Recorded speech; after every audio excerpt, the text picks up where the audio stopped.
Assalamualaikum warahmatullahi wabarakatuh. Hari ini saya akan membahas tentang apa itu klasifikasi dan taksonomi kuman. Yang pertama itu untuk mengetahui klasifikasi dan determinasi kuman dipakai Berger Manual of Determinative Bacteriology 1974 yang menggambarkan sifat-sifat kuman secara terperinci.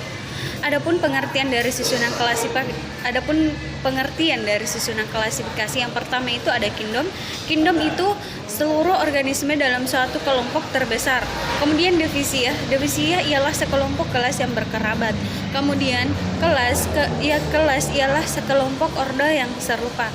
Selanjutnya ordo ialah sekelompok famili yang serupa biasanya berakhiran ales. Selanjutnya familia sekelompok genus yang serupa yang biasanya berakhiran aceae.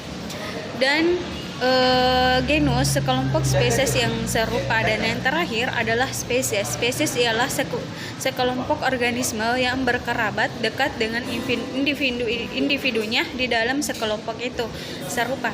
Selanjutnya pengaturan dari klasifikasi bersifat dari umum ke khusus, di mana semakin ke bawah klasifikasinya akan semakin banyak kesamaannya.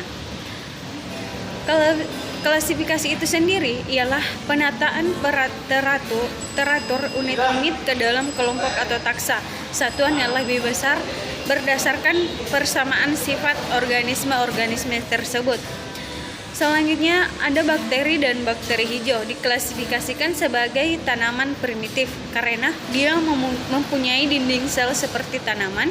Yang kedua, beberapa jenis bakteri dan semua jenis bakteri hijau bersifat fotosintetik.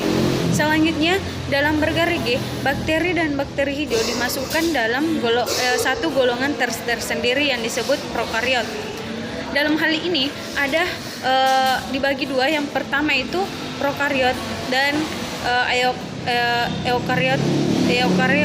Yang pertama itu prokariot mempunyai inti primitif.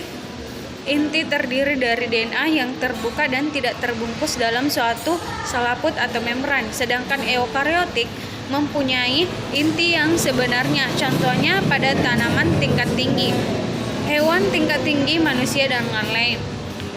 Berikut ini perbedaannya yang lebih spesifik. Yang pertama itu prokariotik memiliki ukuran sel yang lebih kecil dan relatif sederhana, tidak memiliki nukleus. Sedangkan eukariotik memiliki ukuran sel yang lebih besar, sel yang kompleks dengan berbagai macam organel dan memiliki nukleus. Dalam sel tumbuhan memiliki struktur yang sel hewan tidak dimiliki seperti pada kloroplas dan dinding sel. Dalam prokariot itu bersifat bersel tunggal atau uniseluler. Contohnya seperti klasifikasinya sebagai berikut. Yang pertama kingdom.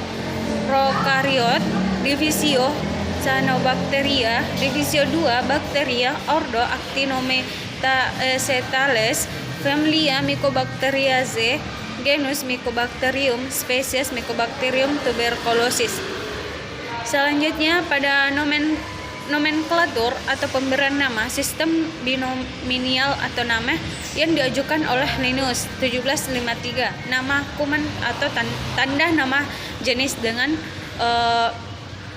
genus yang dimulai dari huruf besar dan huruf kecil. Misalnya pada Staphylococcus aureus, jika dalam suatu halaman terdapat nama genus yang berulang, maka nama genus yang kedua dapat disingkat seperti pada contoh Mycobacterium tuberculosis. Yang